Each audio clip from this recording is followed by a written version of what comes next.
two dudes with attitudes, let's go. It's the two dudes and the attitudes, ruthless, aggressively speaking, so let's do this. With Ryan and Denton, they here to get your attention. The 5-star broadcast shit, start to the ending. Whether it's the E or it's all E. The two dudes with the attitudes to bring the heat. Get the point, yeah, it's on, time to lock in. Listen to the podcast where they get it poppin'.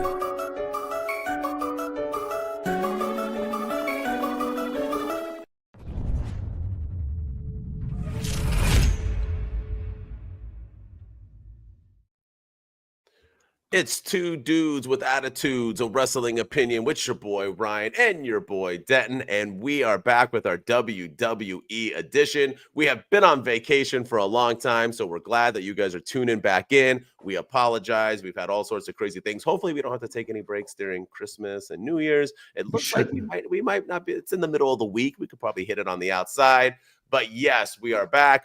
And yes, you've heard that right. My logo's different, but I went back to my old school. I am back to OG Denton. I'm back to my roots. I'm going to get this show. We're ready to blow up. We're sick of not making money off this thing. We're sick of not being known because we do think we are the greatest wrestling podcast in the world that nobody knows about. So you need to know about it. But I'm back as my MWO, and that is my wrestling opinion. And we're still with Ryan Enjoys Wrestling. We're still two dudes who just, like to party. Yeah, I'm still here, and it's been a while, man. It's been I forgot what you looked like there for a little while, but we're last back. time you saw me, I was just a mustache, so I do look a little bit different. I grew it out. Yeah, a lot's changed in the last 2 weeks. I mean, the New Day are heels. Eric Bischoff was on NXT, and he's like running MLW apparently too. One night, and we have a new U.S. champion and CM Punk, and absolutely nothing happened at Survivor Series War Games. Nothing happened. No. At all. So no. No. But SmackDown, Raw, and NXT have been popping in this week. Oh, they've been phenomenal.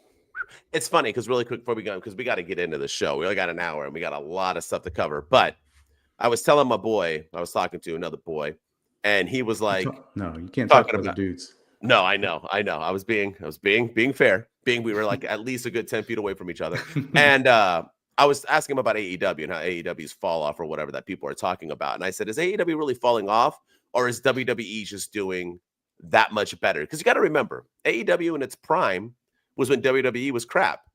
When WWE started to pick up, when Triple H took over, AEW started to decline. And I don't know if they're doing anything differently. I kind of want to wait till the library comes out to watch their stuff from COVID and be like, is it that much different? I feel like it is. But in the same sense, I'm like, WWE is just, it's got to be hard for AEW to even get ground back up again and build those ratings back up again, because WWE is just so damn good. I mean, we talk about the New Day. We should just really quick, because we weren't there. They literally did like the same exact thing they did not too long ago, and basically had these, with DIY, they had these guys bickering, which we'll go into. They have the New Day bicker the entire time, and then they come out and basically they're together and they turn on Big E in one of the most heart-wrenching things we've ever seen. Yeah. And then Triple H is like, oh, that worked. All right, well, let's do it with DIY as well, which we'll get into. So it's like they're not even trying to like do anything too out of the wall. They're just having these stories and figuring out how to get us in here, right here. And there's a lot of, I mean, we'll get into it, but there's a lot of similarities going on right now too. You have Kevin Owens, who's mad at Cody Rhodes because he teamed with the Bloodline. You have Seth Rollins, who's mad at CM Punk because he teamed with the Bloodline. And now you have Drew McIntyre, who just came back, and he's going after everyone because they teamed with the Bloodline. So, but it's all good stuff. It's like still really compelling the way that they're telling the story. Yeah. And Kevin Owens is just a new Drew McIntyre. Drew McIntyre was doing this when he returned. He's the good guy who spits out facts, who's literally being mistreated, who's getting booed. You know what I mean? Now Kevin Owens is doing the same exact thing. And it's just now New Day is doing the same exact thing. They were betrayed by Big E, and now they're getting booed. It's just all recycling. I love it. All right, you ready to get into SmackDown? Because we got a lot of stuff to cover. Do it. It's been a while since I did this. And I do have a cold, so bear with me. I'm getting over one too. Oh, man. Well, this season. All right, let's go. Bronson Reed, Tonga Loa, and Jimmy Uso are all injured from the War Games match. They are all out indefinitely. For those of you that don't know, Bronson Reed, I guess hero is Edge, and he was like, Adam Copeland, I got you. Did the same exact move, landed on the same exact leg. Pretty sure broke the same exact thing. Got to learn from other people's mistakes. But the Bloodline still beat up Apollo Crews anyway on the way into the building. People, wrestlers, if you are checking in and getting scanned at a WWE event, make sure the Bloodline are not there. They love to beat people up when you are getting checked into the arena. It's like their MO. Cody Rhodes out for a chat, and he's cut off by Chad Gable, of all people. They will wrestle later on tonight. I guess it's because we have a transfer portal now, meaning basically all wrestlers could just do whatever they want. Tiffany Stratton advances in the U.S. title tourney by beating Elektra Lopez and Naomi. The Street Profits have been laid out backstage by who? Bum, bum, bum. And now DIY will get the title shots. Bianca Belair defeats Piper Niven. Daddy Dom is backstage talking to Nick Aldis. And Bianca and Naomi will find out who took out Cargill. Bianca. Shinsuke out for a chat, but he doesn't speak at all because LA Knight cuts him off. And for some reason, Andrade cuts him off. But then they all get beat up by the Bloodline except for Shinsuke, who is spared. Solo states afterwards that he is still the tribal chief and still the head of the table. Kevin Owens tells Michael Cole if he wants to have a sit-down interview with him, you better meet him in his rental car in the parking lot. DIY swerve everybody and beat the Motor City Machine Guns to win the tag titles by pretending they actually hate each other when they didn't. Candice LeRae is shown celebrating with them afterwards. Michael Cole does, in fact, do the interview in Kevin Owens' rental car. Kevin Owens explains why he hates Cody, kicks him out of the car, and drives off. Carmelo Hayes tells Nick Aldis how important he is, so Nick Aldis has something planned for him later on in the future. And in the main event, Cody Rhodes defeats Chad Gable in the Shocker of the Year. And after the match, KO attacks Cody, and they brawl to close the show. And that is a SmackDown review. Let's unpack. Let's go. Yeah, it was a great episode. I gotta say, man, I was impressed with Chad Gable in this in that opener. Where first of all, had no idea he was even coming to SmackDown, but he spoke a lot of truths, and that's what a lot of these heels are doing. Like we were talking about earlier, a lot of these guys are speaking truths. Cody Rhodes is a bad friend, and Chad Gable called him out on it. And Cody Rhodes really didn't have a rebuttal. His only rebuttal was that, there's a lot of me in you, and that you were Shorty G and I was Stardust. And it was a really solid opener, but I thought Chad Gable, some of his best mic work that I've seen in quite a while and I hope that this is the beginning of I guess a comeback for Chad Gable, because he's kind of fallen off over the last few months ever since he couldn't win the Intercontinental title and lost to Sami Zayn all those times. I'm hoping that this maybe is like a start of a new beginning for him, because I was really, really impressed with some of the facts that he was spitting in that. And I like that he was kind of speaking as Kevin Owens' sounding board. Yeah, bring back Shorty G, huh? I liked it all too. And the funny thing is that it was a nice way to kind of add Chad Gable in to see if he can hang with the best of the best and have a match and on the mic. And he did. But I'm going to sound like a fickle fan like always, but it's like, what did this do for Cody? Like, what are we doing with, like, we're starting to get Cody now into a feud. I do think when we get into our predictions that this feud's going to continue after this. I do feel like this is going to be Cody's all the way until he gets back into the Bloodline or The Rock or whoever he's going to face. He's not facing Randy Orton, children. Get over it. And it's just like we're just moving to that area. But I don't know. I just feel like Cody Rhodes defending his title randomly. Like, we have to have the important. I crap on AEW for this. Like, that was a title shot. It wasn't like it was a non-title match. I don't remember them saying it was a non-title match. So Chad Gable just like exists, and they're like, all right, you can fit. Because like if this was real life, he had a chance to win. Like we have to pretend like this is real. Like I don't know. It just kind of blew me off on that sense. But I did like it. I like the feud and are the little back and forth they had. And Chad Gable can't hang. Dude can talk in the mics. He's got a good look. Bring back Shorty G. But yeah, yes sir. Yeah, and then speaking of Kevin Owens, I loved everything about what they did on SmackDown, to where they show them setting up the room of getting everything set up right before the commercial break where the interview is going to be, and then Kevin Owens, he's like, no, I'm not doing it there. We're going to do it in my car. If Michael Cole wants to talk to me, it's going to happen right here in my car. I loved all of it, and then I loved how Michael Cole did the interview in the car, and again, Kevin Owens spitting facts. He said that, Michael Cole was like, I'm unbiased here. And Kevin Owens was like, no, you're not. Yeah. Like, you're the biggest Cody Rhodes fanboy out there. And he is. I mean, go watch the ending of WrestleMania 40. Go watch everything with the build up to Cody Rhodes becoming WWE champion. And who's the biggest, besides Dave LaGreca, who's the biggest Cody nut hugger out there? And it's Michael Cole. He's over there cheering for him and rooting for him every step of the way. But yeah, that interview was so good. And then Kevin Owens, man, his one-liners are the best, where he's like, get out of my rental car. Leave my rental car right now. Just like every little thing. I have it at a nice toasty 68 degrees in here. 68. I'm like, that's not very, I mean, that's kind of cold in a car. But I mean, compared to when it's like 30 degrees outside, I guess it's pretty warm. But man, everything about that interview was good. And then he just told Kevin, he just ended it. He told Michael Cole to get out of his car. And that was the end of the interview. And I love how they're doing everything with Kevin Owens. He's being presented like a legitimate threat to Cody Rhodes. And I really hope he is. I think he's going to be. Yeah.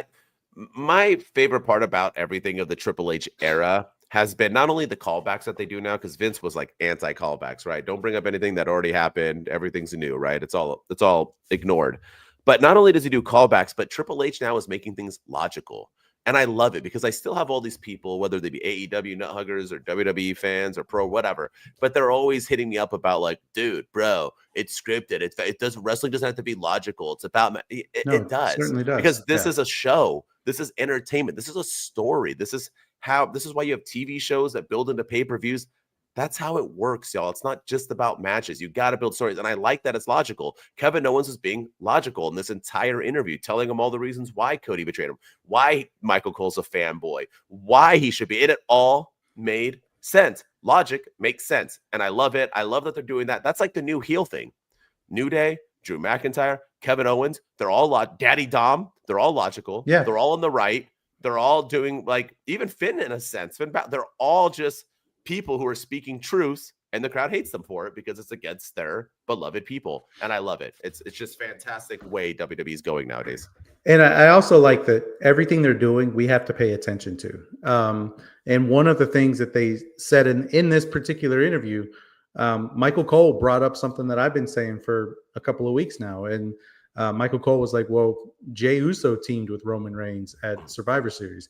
Jimmy Uso teamed with Roman Reigns at Survivor Series. And Sami Zayn teamed with Roman Reigns at Survivor Series. And, he called Jimmy and Jey lapdogs for Roman. And he said that they're blood and their family. But he said he'll cross the Sami Zayn bridge when they get to it. So that tells me that we're going to be revisiting this. And that may even be the WrestleMania match for 41. Kevin Owens versus Sami Zayn, because he also feels betrayed by his best friend. So, I mean, there's a lot of little nuances there that we had to pay attention to, which I really love in this era of wrestling. You got to love that Sami Zayn's going to spend his next like 6 months just getting beat up. Yeah. That's everybody just wants to kick Sami Zayn's ass. I don't know. Do you guys have like a face? Is it your guys' face? What is it? Red hair? People that aren't afraid of you guys. They're just, they're just like, let's just beat the shit out of these dudes. Poor Sammy. They're all like, Jay, meh. Jimmy, pass. Punk, meh. Sammy, he's dead. They're all just like, poor Sammy. I know. I love it. But I do like it because it's been something that like I've been waiting for Kevin Owens to address the Sami Zayn thing, and I like that they brought it up. And I'm, we have to pay attention to it, right? We're gonna come, because they are gonna revisit it in the future because that's something Triple H is really good at. All right, let's end it. DIY. Yeah, no. Do you like it? I mean, they did it mid-match too. I mean, it was kind of clever. I don't know. What do you like? I liked it, but I also didn't like it. So I love the swerve, and Triple H duped me twice with swerves.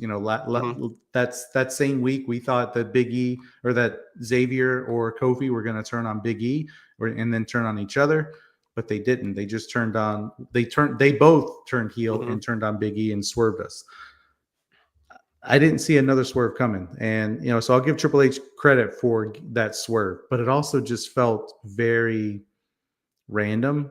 Johnny Gargano is kind of like his mannerisms and everything. Like if they're going to be heel, I want them to be the vicious heels. I want them to be the, I want Gargano to take on Ciampa's personality. Ciampa is no nonsense, doesn't mess around, and Gargano's over here like, oh, I don't know, and like, let's meet in the middle, like still kind of cracking jokes about it. And then I also, the other thing I didn't like was Michael Cole getting up in the middle of it to go do the interview with Kevin Owens, like right during their after celebration. Yeah, during their celebration. Yeah, I didn't like that because I feel like that took away from the moment of them winning the tag titles. We couldn't really get a sense of whether the crowd liked it or not, whether the crowd was into it. Were they booing them? Were they cheering them? Because they were focused too much on Michael Cole getting ready for Kevin Owens. So that was my only complaint. I love the swerve, but I just didn't like the way it was done and how it was done. Here's the thing. Ciampa needs to be a heel and only a heel. There's no point for him to be a baby. Absolutely. It doesn't work. I'm sorry. No. I love Ciampa. I think he's the greatest NXT World Heavyweight Champion of all time. Goldie was the best. He was, I think, 2-time as well. And it just him coming back and being with The Miz, being with our whoever, all these Joe, and then DIY being good. It just never flipping worked. So I like the swerve, but I'm actually okay with it because I like Ciampa as the badass heel who's going to be no nonsense and take names. And Johnny Gargano is the Shawn Michaels chicken shit heel. He's going to be mocking, making jokes, and Gargano's going to put him in his place and do the beat downs. And Gargano's going to be the guy who's going to help him out. You need two, right? You can't just have two of the same people. So I kind of like that they're going to have the yin and the yang. And Patrick just said in the comments that bring back the way. It looks like they are. It looks like Candice LeRae was joining them. It looks like, which we'll talk about in a soon. Maybe the Wyatt Six don't have a good long run left in them. I mean, Austin Theory's doing nothing. He can come over. Maybe eventually Dexter Lumis. I think the way needs to come back. I think factions are getting more involved. I'd be all for it. So yeah, but I liked it. DIY needs the tag team titles. It's better than Motor City Machine Guns who look like they're 7 years old. So yeah. Again, I liked it too. I just wish that they didn't take away from the moment by showing Michael Cole walking to the backstage. That was awful. Did they get heat? I couldn't tell. Was the crowd in? Were they booing? Were they booing? Were they cheering? Were they cheering because the interview's coming up and we get to see Kevin? Like, it was just very, very weird how it was done. I agree with you. All right. Ready for our 2 thumbs up? 2 thumbs up. Thumbs up, thumbs down, thumbs with attitudes. You ready? Always, man. Let me get all right. We're going to do our NXT Deadline. We're trying to go in order here. NXT Deadline review, 2 thumbs with attitudes. We're going to go quick, though, so y'all get ready. We got a lot of stuff because we still got Raw, NXT, predictions, a lot of stuff going on. But basically, all right, I got it. I'll keep talking. We got moments, so we're going to do a thumbs up. If we feel like oh, you can't hear me anymore? Can you hear me? Can you hear me? Can you hear me? There we are. All right. I think you froze up. Your studio, man. Yeah, I can hear you. Is your studio too dense? Your internet can't get in there? Can you hear me now? Uh-oh.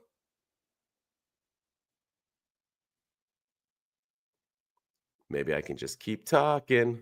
Let's see. I think Ryan froze. Or I froze. I don't know. All right, I'm back. Are you back? I'm back. All right. It was me. There you are. Yeah. There you are. That's what I was saying. I said your studio's too dense. He's in a bulletproof army, like safe place. No one can get to him when he records now. So the internet's dark in here. So we're just gonna go quickly through this. We're not gonna go as much detail as we normally do because we got a lot of stuff to talk about. But 80% or better, thumbs up. Less than an 80%, thumbs down. So if we give a thumbs down, doesn't mean we hate the match. Just means we don't think it was a B or better. We'll go in order. Surprise entrant Oba Femi wins the Iron Survivor Challenge by pinning 2 men at the buzzer at once. Thumbs up, thumbs down. What you got? I'm giving this thumb. This match was probably my favorite of the night. I love the twist of Oba Femi coming back. Didn't see it coming. The dirt sheets were wrong yet again because they said that he was main roster bound, and it's just a matter of time before he shows up on the. And I'm not saying that he shouldn't be, but he's not. And he showed up at Deadline, and the right person won. I've been wanting to see Oba Femi versus Trick Williams now for a while, and we're finally getting it. So everything about this match was great. Oba Femi looked dominant. I love that he pinned 2 people there at the very last second. It was fantastic. Everybody looked good in this. And I'm actually happy with the switch at the end of getting rid of Eddie Thorpe, because I was like, when I saw this, I was like, this is the card, this is the match. And then they added Oba Femi. I was like, this is perfect. So loved everything about it. Agree. Big time thumbs up for me as well. Oba Femi is the man. Like I've said lately, I wasn't in him at first, but now he's kind of figured himself out, gotten into his character. When he came out and did that walk, whew, it just felt good. But as soon as he did, I was like, well, Rich Holland's losing, because I was going with Rich Holland thinking Trick Williams is moving on. But they did a swerve, and we're going to wait for Obafemi to beat Trick Williams to then move on. But yes, Obafemi winning. Great stuff. Dude's a star. All right. Second match. My favorite matches. Underground match. I love these things. Lola Vice defeats Jada Parker. Thumbs down or thumbs down? Up. Thumbs up or thumbs? Oh, thumbs down. Thumbs way down. These matches don't work. Can we stop them? Stop them. They didn't work on Raw Underground. They didn't work when Ronda Rousey and what's the other? Shayna Baszler. Shayna Baszler did their MMA match at SummerSlam. They don't work. So stop them. This may be the worst match I've seen all year. It just wasn't entertaining. I didn't enjoy it. There was really nothing fun about it. Stop doing these matches. I watched Lola Vice fight in MMA and Strikeforce and so on back in the days or whatever. And I get it, but she came to wrestling. This is pro wrestling. This isn't MMA. Exactly. Like you said. Yeah. Stop. And these matches are stupid. They look stupid. They're not really hitting each other, so it looks fake. When you have real MMA that you can relate to, this isn't back when Ken Shamrock was around and there was no UFC because it was banned and you couldn't really find it. You had to go find VHS tapes. So you had nothing to compare to. I can Google MMA and find 1,000 things. It's stupid. Thumbs all the way down. Let's stop doing it, Shawn Michaels.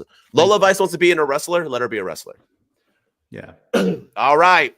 In the tag team title match, in the most obvious winner, Axiom and Frazier, who doubled down on the night, defeat the No Quarter Catch Crew to defend their titles. Thumbs up, thumbs down. I'm gonna go thumbs up. This was a fun tag team match. It finally feels like maybe Frazier and Axiom are getting back on the same page, so they're starting to stop bickering a little bit. I mean, after this week's NXT, they're probably gonna go back to it, but no, I thought this match was a fun tag team match. I thought Born in Heights looked really good. I thought Frazier and Axiom looked great. They're the best tag team in NXT. So thumbs way up for me. But yeah, agreed, 100% thumbs up. This was the match of the night for me up to this point. I thought it was better than the Men's Iron Survivor Challenge. I liked it. Axiom and Frazier can go, man. But I think they are going to bicker again. I think this is just leading back to them ending. This is them building up to the end. I think they just need to find the right tag team to dethrone them so they can both go solo. And they've proven they can go solo. So, all right. Yeah. World Heavyweight title match. We had Trick Williams defend his title against Ridge Holland. Thumbs up, thumbs down. I'm going to go very, very fringe thumbs down. Like I'm saying I rated like 78%, 79%. Okay. So a little bit below 80. It just, the build for Ridge Holland was fantastic going up to this event. The Trick Williams looked dominant in this match, but I don't know, something about the match just was missing for me. I also thought that maybe I thought Ridge Holland should have won. I think that even though Obafemi did win the Iron Survivor, I still think that Ridge Holland probably should have won with all the build that they've been doing. He single-handedly destroyed Chase U and everything like that. And just to have him lose, and I don't know, it sometimes things work, sometimes things don't. I don't feel like these guys had the best chemistry in the ring together. And something in this match was missing, and I can't figure out what it was, but it was not a bad match, but it wasn't great. So I'm going to say 79%. So very fringe, thumbs down. I'm going to go lower than that. I'm thumbs down in it no matter what. I think it's low, close to like a D. I felt so like we have for months built Ridge Holland into a guy who literally betrayed and took down Chase U, the biggest faction ever in NXT, to earn himself a title shot, to then have a disappointing, clean finish, boring match. And now he wasn't even on NXT again. Super disappointing. So what a waste of time. I don't know if they just thought of it last second, like, now we need to move on with Obafemi now. But it was, Rich, they were building him up as this beast, and now he's done. So and I would have been completely fine with Obafemi versus Ridge Holland. That would have been a great match too. So I don't know. I just 100%. Feel like they dropped the ball. They did. I agree. All right, main event time. We had the Women's Iron Survivor Challenge, in which Julia came out the victor. Thumbs up, thumbs down. I'm going to go thumbs down. Whoa. For the outcome, the match was great.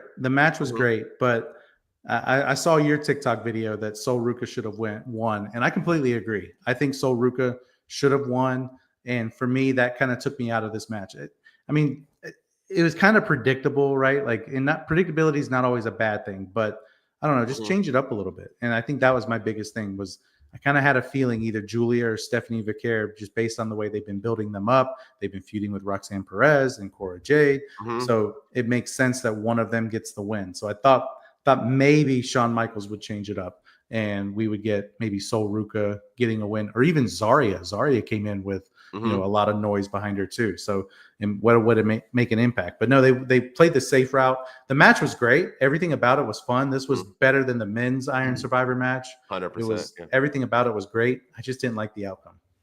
I respect that. This was the match of the night, in my opinion. The women in NXT now is the best women's division in all of wrestling, period. Yeah, they've now passed up TNA. They're better than Impact. They are the best. Obviously, we're on SmackDown. They're the best women's division in all pro wrestling. The women showed out. I thought, for one, I got a lot of flack when I posted that, just so you know. It didn't get many views, luckily, because if it would have blown up, I probably would have got a lot of hate. But not only do I think Sol Ruka has a better look and a better feel, I think she's better in the ring than Julia and Stephanie Vaquer. I'm sorry. She's great. Do you not see the shit her finisher, for one, is the best finisher in all of wrestling. So that alone will get her to where, just like Randy Orton, his finisher is what made him so famous. Stone Cold, I'm sorry, finishers can help you boost your career. You get there, you have a great finisher, it makes you bigger. But her finisher, did you see that move she did? Was she like the flip, cartwheel, flippy over the ropes? Yeah. She is unreal. I thought she should have won. And not only that, I thought they were going to have her win because Julia and Stephanie Vaquer are feuding with Roxanne. So I thought you can't just pick one. So have Sol Ruka beat, Roxanne Perez for the title with the help of one of them. And then they can all feud off to the side without having the title. And Julia and Stephanie Vaquer could then challenge later on against Sol Ruka. They didn't go that route. They went with Julia. It is what it is. But thumbs up for me. But yeah, Sol Ruka, you can't keep putting her in title matches to lose. She's too damn talented to continue to lose. She's more talented than Fallon Henley. And Fallon Henley has a title. Let's go, HB. I don't know what you're sleeping on. She's smoking hot. She's good on the mic. She has a great look. Only look is her. No one else looks like her. And she's phenomenal in the ring. Like, it's 1 + 1 = 2, bro. I would have been fine with Sol Ruka winning. I would have been fine with Zarya winning. I think both of them could have, Zarya could have made a huge impact on the women's roster in NXT. Julia and Stephanie Vaquer will get opportunity after opportunity after opportunity at the women's championship because that's how damn good they are. They didn't need this. They didn't need this I agree. This win. And that's why I think Sol Ruka, I don't think Ren Sinclair really needed it. I don't think she was going to win anyway, but Sol Ruka or Zarya really could have benefited from it. So that's why I give it a thumbs down. Got it. And that's usually how it works. I mean, Trick, when he won it, he was that up-and-comer. Obafemi right now trying to be an up-and-comer. Exactly. Julia and them are not up-and-comers. No. Yeah. All right. That's our 2 thumbs with attitudes. Let us know in the comments if you agree or disagree and have fun with Ryan on that last match. All right. Monday Night Raw. You ready? Always. I'm always ready to go Raw. Here we go. Gunther opens the show and isn't happy with Finn Balor. Out comes Finn Balor and the Judgment Day. They go back and forth when Priest attacks the Judgment Day. But in the end, Finn Balor stands tall, laying out both Gunther and Damian Priest and holds up not only his tag team title, but the world title up at the same time. Let's see here. And then Saturday night's main event is now going to be a triple threat match between Priest, Gunther, and Finn Balor. Balor is cool with it because he don't give two rats. The Final Testament, that's Karrion Kross's crew with The Miz, defeat the Wyatt Six. CM Punk's sit-down interview, he basically brags about himself. Literally, I don't think he said anything. He I guess, created Seth Rollins, and he's the greatest thing. I don't see him. He worked for him for free too. That's right. Yeah, he trained him for free. Yeah, that's right. Yeah, CM Punk's the god of all gods. Yeah, Liv Morgan defeats Dakota Kai. You're gonna have her advance in a tournament and then take an L to Liv. What does we do after the match? Liv lays out Io Sky. Cody Rhodes is talking with Adam Pearce, and Cody tells the New Day they should be ashamed of themselves. Thanks, because I care about your opinion. Seth Rollins out for a chat to talk about CM Punk leaving 10 years ago and the same shit he says all the time. Sami Zayn hits the ring. They talk, they kiss, they make up. Sammy goes to leave and gets laid out by Drew McIntyre. Lyra Valkyria, in a surprise, I thought it would be Selena Vega, advances in the IC title match. Turney defeating Selena Vega and Ivy Nile. The New Day hit the ring to try to talk, but they get Daddy Dom heat, could not get in a damn word and just leave the arena. Picasso at his best. And in the main event, Rhea Ripley defeats Raquel Rodriguez. And then after the match, Io Sky and Rhea Ripley are holding both. What the hell are we doing? Closing the show. That's our Monday Night Raw review. What do you want to start with? I made it sound really bad. It was a good episode. I just was confused by everything. Yeah, there was a lot of confusion. This episode was a step down to the week before that we didn't cover, where the New Day did the 10-year celebration. Drew McIntyre came back. Everything was like, that was probably one of the best episodes of Raw I've seen. And then this one was a huge, huge step down. Still a good episode, just kind of. It was a good episode. Just a lot of questions, but yeah, let's talk about the New Day, man. Like, I want to talk, like, these guys. I got to give Triple H a lot of credit because we are booing Kofi Kingston. Like, probably the most one besides like Rey Mysterio, like in a kayfabe sense, like he's probably one of the most likable guys that WWE has in their backstage. And we are booing him because of what they did to Big E just last week. And they got Daddy Dom, like you said, Daddy Dom level heat. And they got booed out of the building. It was great. I love what they're doing with the New Day. I can't wait to see like who steps up to them, who their first opponent's going to be, where they go from here. Do they win the tag titles? I hope they have to win the tag belts. I mean, they got to put the belts on them. But man, like, what a swerve from Triple H from last week to this week and everything that's gone on. Like, the New Day, I've never been more excited about the New Day than I am right now. So the biggest heel in wrestling right now is Daddy Dom, right? Yeah. Who did he turn on to become a heel? His father. Yeah. Rey Mysterio, who you just said is like the most beloved character, right? So now Kofi Kingston is finally getting booed. Who did he turn on? Yeah, Big E. I think Big E's a more beloved character than Kofi. I think Big E's on the same. This is what I'm saying about Triple H. He understands what he's doing and how to tell a story. How can we get these guys over? Are we going to do what Denton said and have Xavier Woods? Are we going to do what Ryan said and do Kofi Kingston? Hell no. Those guys don't know what they're talking about, which is true. We're going to have them both turn on Big E because that's way more impactful than going solo. And now we have so much more story, more time to build Big E to hopefully return. Brilliant. I like that they decided not to say anything. And when they did say something, they got a little in. I think it was Xavier Woods who stated basically, y'all are booing us. Y'all are booing us. We could have broke this man's neck. We could have attacked this guy. Could have hit him with a sledgehammer. And we didn't. And we did it. Don't boo us. Brilliant. The end. I don't even want to talk too much about it. It's just so brilliant. I don't want to mess it up. The camera, him grabbing the camera, walking out with like all. Why do you call him John Cena's homie? Is that true? I don't even know who the cameraman is. I guess. I don't know. He must be. I think it might be the guy that like always, like John Cena is always talking into the camera, like it's time to go to work. Like it's not, got it. Yeah, got and it, like I'm a 5-time. I'm here in Boston again. You know, and he's like holding up. Yeah. Maybe that's who he was. I don't really know. I don't know the backstory behind that, but him carrying the camera out there and everything was great. I loved it all. So man, brilliant. Yeah, that was probably like moment of the year last week with Big E and New Day. And with a great sequel. Sequels aren't always great. This is the Back to the Future 2 of this thing. All right, so Finn Balor. I also thought this was art. What do you say? What do you think about this opening? I loved it, but we talked about wrestling logic before. The person who stands tall the week before a big show usually ends up falling to defeat. Usually ends up getting defeated at the big event. So I loved putting that aside. This was great. I mean, he took out Gunther. He took out Damian Priest. He looked strong in doing so. The Judgment Day looked like they were back on top again, that they're not bickering anymore. They're all kind of clicking together. Well, he made fun of Daddy Dom. Yeah. And then Liv Morgan made fun of him. It was like, oh, do you have any advice for my match later on tonight or for Raquel's match? And, because when we listen to Finn, we win. And he was like, I don't have time for that right now. So, but still, in that segment, it felt kind of like they were all clicking again when they were beating him down. I loved it all. It was good. I just like let's pick a lane with the Judgment Day. Like, are they going to be dominant or are they going to be jobbers? Yeah. So I just thought it was art because Finn Balor hasn't gotten a push. And for when was the last time he felt like a powerhouse? He feels like a powerhouse. He's trying to take over Judgment Day without saying there's a leader. He's running the show. He earned himself a title shot. When they even added in Damian Priest, he was like, cake. He didn't give two shits. He doesn't feel weak. I'm super excited. We'll get into that with predictions coming up. Anything else you want to talk about? Let's hear it. I mean, I want to ask you, do you think that Seth Rollins is slowly turning heel? Now, are you saying that because he started getting CM Punk chants? Because I am.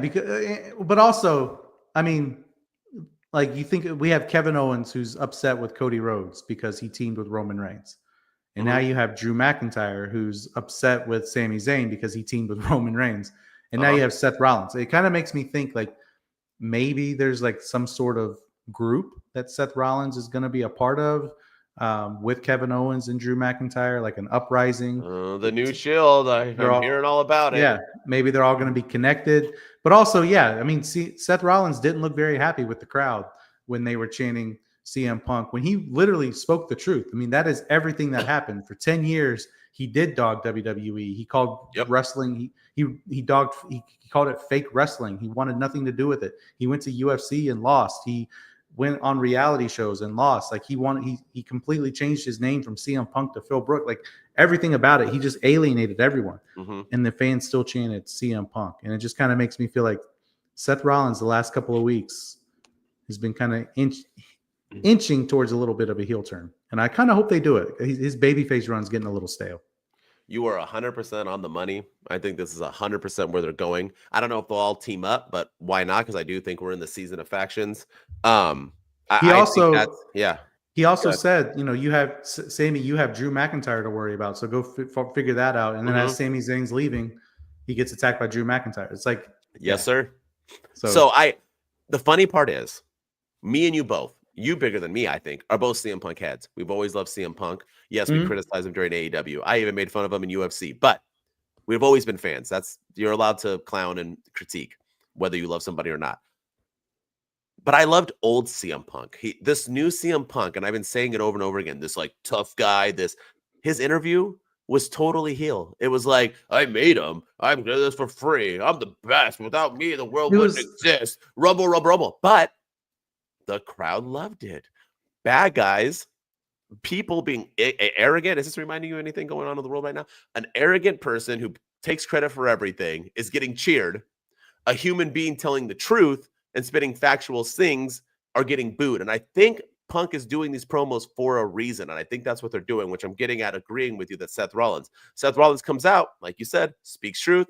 And they start CM Punk chants, and I think they knew that was going to happen. Just like New Day knew when they came out, they were going to get Daddy Dom heat. You got to go in with the assumption that this is what's going to happen because you kind of know your audience. It all worked. I thought it was brilliant. I mean, it was like Seth Rollins for a second stopped wearing his flamboyant clothes. Now he's back at it again. That's going to get him heat. People don't like the clothes. People don't. I'm just waiting for him next week to be like, don't chant my song. And then people are going to boo him even. I mean, he's just going to be very easy stuff going on. But yeah, I think he's going to be, someone has to be a heel in the feud. You can't be two baby faces. And then is this going to drag all the way out to WrestleMania? That's the other thing. Like this, I feel like if they're doing it now, WrestleMania is not until the middle of April. So they have to have, I mean, we have the Rumble, we have Elimination Chamber, but like the Rumble's in February now and Elimination Chamber's in March. Like that's a long way to go to drag this out. So I think Punk is headlining one of the nights of WrestleMania. I think that was his deal with Paul Heyman. I don't know who he's going to wrestle. I don't know if he's going to wrestle Roman or wrestle for the title. So I don't know if Seth will be there by Wrestle. I think they'll be done before Mania. I think CM Punk will main event night one of WrestleMania. The end. I think it's already written, no matter, unless he gets injured, which he hasn't. He's been having some good matches and hasn't. Yeah. So. And the other thing too about his interview with Jackie Redmond that was really struck me as odd when he said that Seth Rollins was on the top 10 list to be fired. I was like, when was Seth? Like, I remember when I don't know Seth like, I mean, unless there was like some backstage stuff, but I feel like everyone maybe when he was in NXT. No, he came as the he was in NXT. I don't. Bizarre. Yeah, it was just like he was on the top 10 list to be fired around here, and I shielded him from that. Like, huh? Like, that's what I thought he meant. Like before. Maybe. That's why I thought. I thought But- it was weird too. I don't know. But Yeah. shout out to that interview. Best part of that interview. Shout out to Jackie Ribbon's legs. What's up, girl? Oh yeah. Insane. All right. I know we got to go because we got to move on to NXT and predictions, but you can make this a quick answer if you want. Judgment Day. Why are we back to Priest and Rhea Ripley? Are you against Liv? And are we never? And I literally thought Raquel, we're going to move on. Now Rhea's holding the belt with Io Sky. What are we just going to do Rhea and Liv and Dom and Priest and Finn until the moon goes away? I don't understand what we're doing here. I don't over get it. I'm over it too. I didn't like them holding belts at the end. I was like, yawn. Yeah. I don't they did the same thing at War Games too. I mean, they were just like there was just a lot of, Io Sky, like a passing of the torch, like Rhea Ripley pinning. That's why I thought it was done. Yeah, that's when it should have ended. Yeah. Uh-huh. And now here we are again, and she's and I didn't like that Raquel Rodriguez took the loss. It was just a lot clean of clean. Clean. Mm-hmm. It was all of it was bad. I'm over this feud. I'm over both of these feuds. They all need to separate. Just like I was excited to see Solo attack LA Knight, Andrade. Now he's gonna have a feud with LA Knight, moving away from the Roman thing. You gotta breathe, like Cody with Kevin Owens. You gotta breathe. Let these guys move away and then come back. The same needs to be done for them. All right, NXT, you ready? This was a jam-packed show too. Yeah, let's go for it. All right, Julia opens a show and promises to win the title at New Year's Evil in Los Angeles, baby. Roxanne Perez comes out looking fine, and then out comes Cora Jade looking fine as well. Backstage footage of Stephanie Vaquer being laid out, and they attack Julia, but Kalani Jordan makes the save. Tony D gives Ethan Page a title shot for later tonight. Lexis King asks Charlie Dempsey for a Heritage Cup shot. Javon Evans defeats Wes Lee. What are we doing with Wes Lee? Poor guy. Axiom and Frazier patch things up. Hank and Tate defeat Tyreek and Tyron. Oba Femi out to brag about his win and challenge Trick, who hits the ring. But then Eddie Thorpe comes out of nowhere to complain about everything. And Eddie says Oba attacked him, but Oba asks if he saw him do it. Trick and Eddie will fight for the title next week. Gigi Dolan and Paxley bicker with Easy Dame, and when Sean Spears and company come up, but Dame isn't interested, Fatal Influence defeat Gigi Dolan and Paxley. Fatal Influence attack after the match, and we get a return of Ryan's favorite wrestler, Shotzi. She makes a save. Next week, Axiom will face Oba Femi, and then Axiom and Frazier will defend their tag titles. So now it's Axiom's turn to do double duty. Tony D then defeats Ethan Page to defend his title. After the match, Ethan is ashamed of himself and leaves the arena in his ring clothes. Lexis walking all the way to SmackDown. Lexis King talks with Ryan Leaf, of all people. You heard that right? Yeah. Ryan Leaf. That is number 2 draft pick behind Peyton Manning, the biggest flop in the history of the world. Ryan Leaf, shout out to him. And then Charlie Dempsey grants Lexis King his cup shot, but first he has to go through workouts. All right. In the main event, Roxanne Perez and Cora Jade defeat Julia and Kalani Jordan. But after the match, Stephanie Vaquer attacks Cora Jade. And then Eddie Thorpe signs his contract. And then he tells Ava he attacked himself because now he gets his title shot without having to wrestle for 25 minutes to earn it to close the show. And that's the NXT review. I'm not going to dog it. It was pretty smart of Eddie Thorpe. Yeah, I thought it was genius to do it that way. I thought it was a little cheesy. Like you attacked yourself. Like you beat your like was he in the bathroom? I'm assuming he just laid down. No, like in the movie Liar Liar when he's like, I'm kicking my ass. Do you mind? Like is that what he was doing? And I don't know, but no, it was smart. Everything about it was like Eddie Thorpe. I didn't think I was gonna like him when he came over to NXT, but he's growing on me a little bit. So happy to see it. I mean, here's the thing, right? Great stuff. You're pushing Eddie Thorpe. Pure genius on what he does. That's one of the most intelligent moves I've ever seen in pro wrestling, to just lay down on the ground and then have people come in and say, I'm going to find your attacker. And it was him.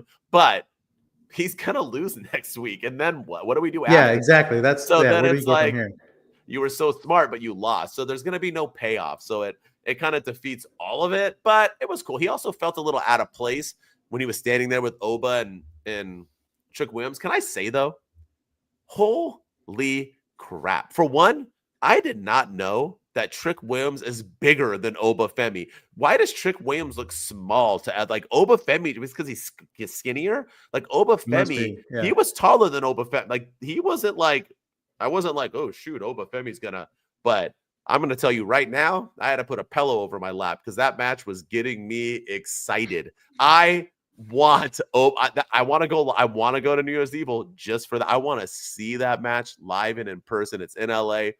Holy crap, is that going to be a banger, dude? A banger, a banger, a banger. Yeah, everything about it's going to be great. This is why I said that Oba Femi was the right person to win, because we want to see Oba and Trick. You know, maybe Oba wins the NXT championship and Trick comes over to the main roster. He goes through the transfer portal. Maybe Oba Femi comes to the main roster through the train. I mean, who knows? But I want to see it. This is like, I feel like we've been saying that Trick or Oba are going to come to the main roster now for quite a while, but I feel like they've never had a match with each other. We got to have that first match before they do, and we're finally getting it, and I can't wait to see it. Just like Carmelo, just like Trick, just like everyone else. When you're that guy, you deserve a title run before you move on. Carmelo lost to Trick, moved on. Trick's going to lose to Oba, move on. Trick's going to be ready for a WrestleMania season, and then Oba Femi will carry NXT until he loses it to somebody else and moves on. They deserve it. They deserve a run. It's just how it works. So, yeah. So props to it. All right. The other thing you want to talk about, Ethan Page? What do you think? Obviously, just moving on to the big show, right? Is he turning babyface though? Are we trying to get sympathy? Yeah, I don't know what they're doing. I'm gonna let that cook. I'm gonna see. I feel like maybe he's entering the transfer portal. This transfer portal thing is gonna be stupid. But I mean, you got people backstage on, like Dominic Mysterio was backstage on SmackDown, and Cody Rhodes was on Raw, and like all these other people. There were people talking to Adam Pearce backstage. Tiffany Stratton was talking to Adam Pearce. But it was just, what are we like? Okay, this is all because Netflix wants everybody on their show, and rumor has it, they got to balance the power out on USA Network with SmackDown too. And but adding NXT to it, I'm not like, I don't know what they're going with it, but I mean, maybe we get Ethan Page, CM Punk. Maybe, I mean, that was the match that they teased us a few months ago, and maybe that's where they're going to kind of build us on the road to WrestleMania. I don't know what they're doing with Ethan Page. But the fact that he surprised me losing to. I didn't think he was going to win the North American Championship, but him leaving afterwards and all that kind of caught me off guard. Yeah. I'm excited to see what happens, though. I'm excited. I'm intrigued. Yeah. It's getting my interest going. All right. Anything else? Are you ready to move on? Let's get into the big show this weekend. All right. Hit that music, bro. Hit that music. It's prediction time, buddy. It's prediction time. Before it ever happens, it's a prediction. Lean in close, take notes, listen. Cause they about to point it out quickly. All the things that you didn't see is getting called like plays at the line of scrimmage. You can take it to the bank, the dudes ain't tripping. They've been seeing what's coming for a good minute. It's prediction time, yeah, let's get it.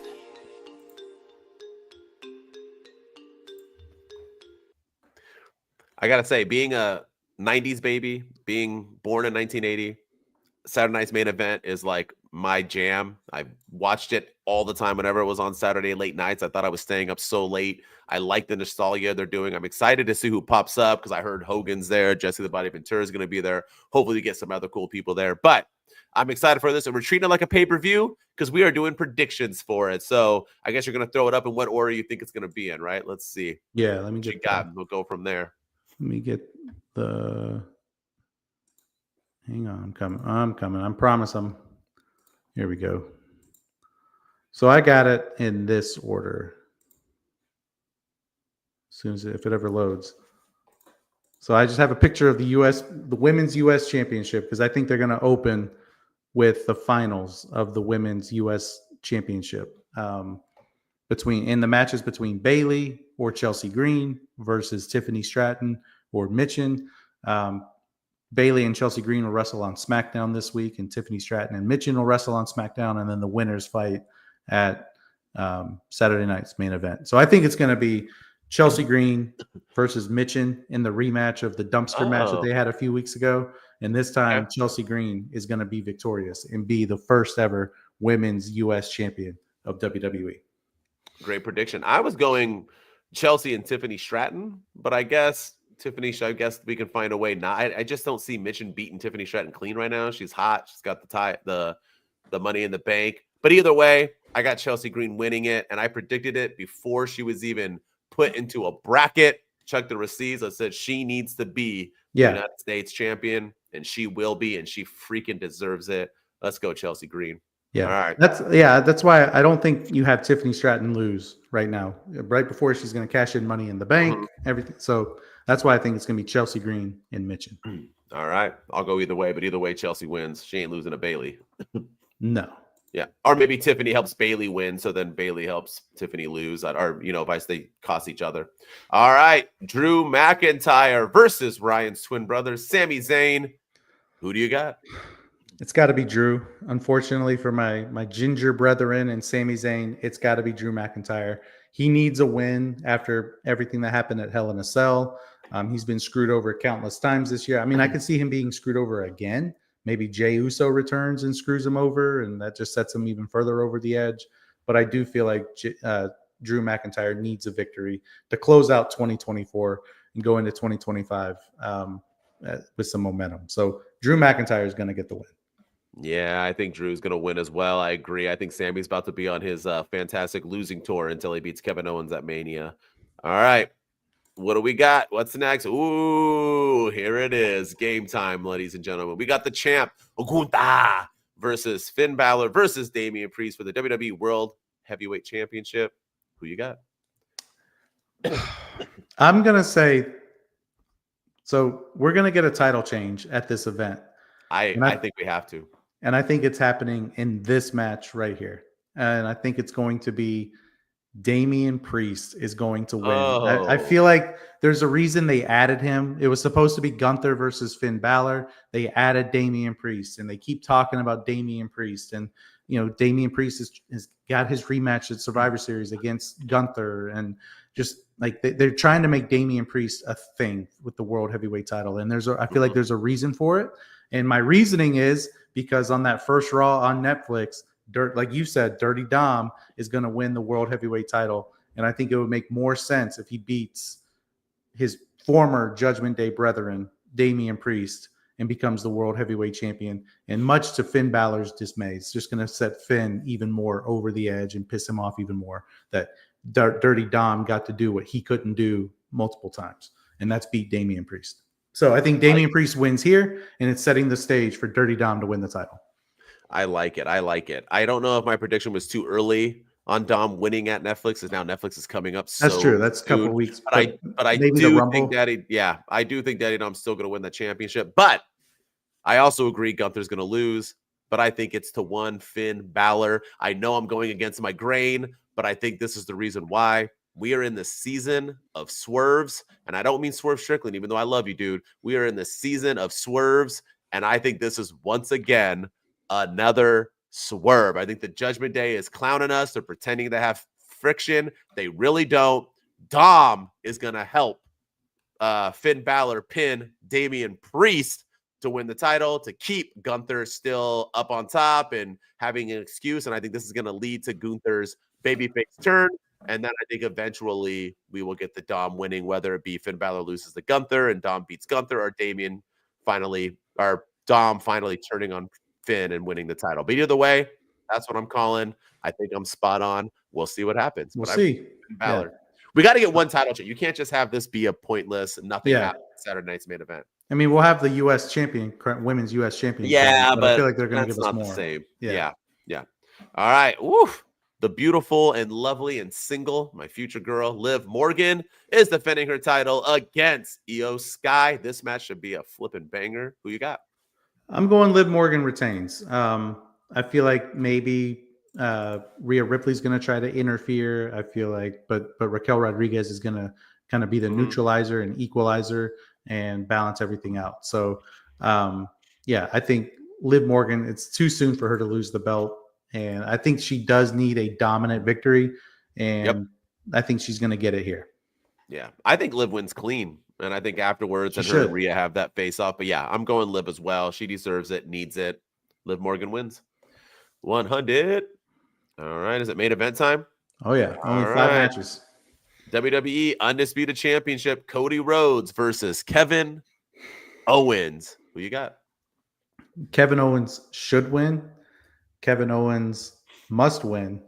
Kevin Owens has to win, but Kevin Owens won't win. I Well think said. I think Cody Rhodes is going to win. I think Kevin Owens should be the WWE Undisputed Champion. I think he deserves it. He's been doing the best work of anybody recently, and it would really help solidify his heel run. But I think Cody Rhodes is going to retain. I actually think Randy Orton is going to return and cost Kevin Owens the championship and help Cody Rhodes. I know everyone's thinking that Cody and Randy are Mania. Nope. No, that's not happening. Nope. We're going to get the return of Randy Orton. He's going to cost KO the title, and maybe KO pivots and goes back to Randy Orton, or KO focuses his sights elsewhere, and Cody Rhodes goes on to focus on the Rock or the Rumble or whatever. But either way, Cody Rhodes is walking out with the title. Pivot. I agree with you. I had Kevin Owens. I think he should win. That was my original prediction, but I'm going with Cody Rhodes as well. And I think Randy does help. I think, sorry, everybody. WrestleMania is about the bloodline. That's all these people are going to end in the bloodline. So get over it. This is all building until we get there. You need stuff before then. But with that said, Kevin Owens will lose due to being cheated out. He'll complain some more, and they will wrestle again at Royal Rumble, where Cody will probably win again and then move on to the bloodline, and we'll move on to either Kevin and Sammy or Kevin and Randy, whatever way we go. Probably Kevin and Randy, to be honest, but we'll see what happens. But yes, Cody Rhodes wins with shenanigans, and we get this feud to continue to go on because Cody needs something to do, and it's pretty damn fire right now. And it gives Kevin Owens something else to complain about. So, yep. And there's another one of these Saturday night main events in January 25th. Really? So they could, it's in this one's in Long Island. The next one will be in San Antonio at the Alamo Dome. So maybe Kevin Owens gets his rematch with Cody Rhodes at that event. Maybe that's when he wins it, and then or something. But it's not happening here. Yeah, agreed. All right. That's our predictions, y'all. Take it to FanDuel. Make yourself some money. We're going to be spot on, except for the ones we disagreed on. All right. With that said, it is time for our weekly segment, and that is our least valuable and most valuable dude or dudettes, where we pick from the week of wrestling of WWE for this week who we think is the least valuable and most valuable person. This does not mean we hate them, don't like them. It's just the way that they were booked for this week between SmackDown and NXT. Who is your least valuable dude or dudette? I was going to say Wes Lee because of his haircut. I do not like it at all. I liked him with the dreads, and now he just looks like create a wrestler on WWE 2K. And he's losing like one too, but yeah. But I'm actually going to go with a group of people that I should have gone with a long time ago, and that's the wrestling dirt sheets, because they are wrong all the damn time, and everybody just listens to them like they're gospel. And Obafemi, he's main roster bound. He's coming to the main roster. He's backstage at Raw tonight. He's on NXT competing for the NXT championship and just won Iron Survivor. Drew McIntyre, he's going to be out after Hell in a Cell for his family, and he's not going to come back until 2025. He's a lock to be in the Royal Rumble, and we'll get a return then. Drew McIntyre returned literally the Monday Night Raw after Survivor Series. He's Rhea back. Ripley. Yeah, Rhea Ripley, broken orbital bone, out for the rest of the 2024. Locked to win the Royal. Maybe comes back at the Rumble. The odds-on favorite to win, and we get Liv versus Rhea at Mania.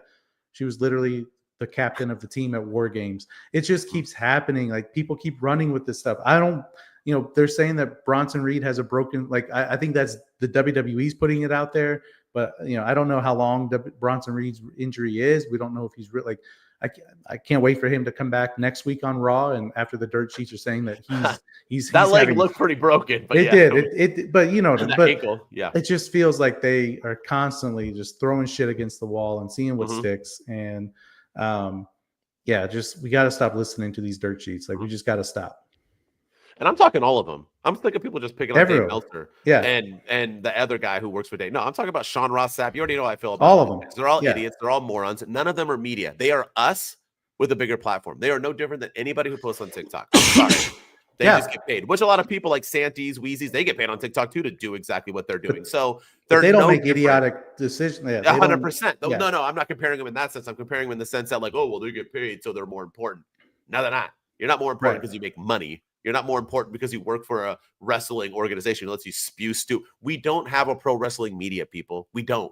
We don't have an Ariel Helwani. We don't have an ESPN. We don't have things like this. We have random dudes who live with their mom still, who has never had a girlfriend in their life, Sean Ross Sapp, who just spew out pointless information, who try to make money off of it because they know you guys will buy into it. I fully agree with you. Good one. Yeah. I'm sick of it. And I don't know why anybody listens. And then people like make comments. People post their whole TikToks around it. And then the next day they're proven wrong. I'm like, you just look like an idiot and made a video for no reason. People were shocked that Obafemi was back. And I'm like, no, I wasn't. Like, no, he was supposed to be on the main roster. No, nobody ever said that. Just you read that somewhere on wrestling news with a z.org and and you ran with it. Like nobody said that he's going to be main roster bound. And there's been other times where they've been wrong too, but that's just 3 most recently where they've been completely out of line and out of pocket. And I think Trips is doing it on purpose. He loves doing it. He loves trolling y'all. I guarantee it's Triple H releases all this information and all these guys think like, oh, we're getting good stuff. I know like Triple H's main dude. So yeah, that's the guy who brings him his turkey sandwich every morning. That's the guy. And I'm running with it. They're all like no integrity and no research done in wrestling media. I'm doing air quotes for my fans out there not seeing us. All right. My least valuable is a thing I just did a video on. It's got like 40,000 views right now. Yeah, I knew you were going to say this one. Yeah. It's the Wyatt 6. I'm sorry. People are like, dude, let it cook, bruh. It's been cooking for a long time. Here's my thing. Did I want them to go undefeated forever? No. Do I not want Karrion Kross to win? No, none of that is true. I'm okay with Karrion Kross winning. What I'm not okay with is that we have not built them at all. They appeared. They had hotness going on. They had a pointless feud with the Alpha Academy, and then they disappeared, and they weren't seen anymore. Then all of a sudden, they're wrestling the Final Testament, and they come out. Literally, that's all they've done. I literally did their last year or however long they've been back. That's all they've done. Yeah. Then they come out to the Wild 6. So sorry, a lukewarm response. Last time they got a huge pop, and I made a video about that I thought, oh, man, they've been gone forever. No one's going to like them. Lukewarm pop, and then they take an L, and Bo takes the L. It just was like, what are we? I'm sorry. I never once said buried in my video. I don't think they're buried, but I just don't think they're going to do. I think this is just what they are, and they're never going to be what we always hoped the Wyatt 6 were going to be, especially when Bray was alive. Rest in peace to that man. Well, they're never going to be what we always wanted them to be. I'm sorry. They just don't know how to book these guys. And I think we all just need to accept it and take them for how they are. They need to move on. Yeah. No, I completely agree.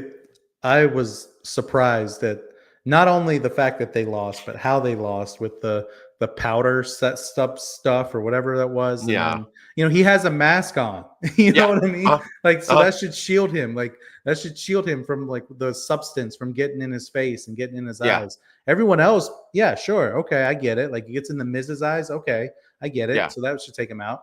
But he's wearing a mask. He also just doesn't, the mask and the dreadlocks just don't look good. Everyone else is wrestling without their stuff on, and he's over here with his costume on. It just looks very campy and phony.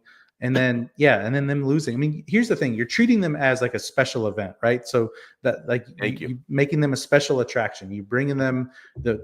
They came out. They killed Chad Gable in their very first match or their very first segment, and then they're feuding with Alpha Academy. They get a big win. Then you take them off TV for a couple of weeks because you can't have them on TV every single week. We gotta let them breathe.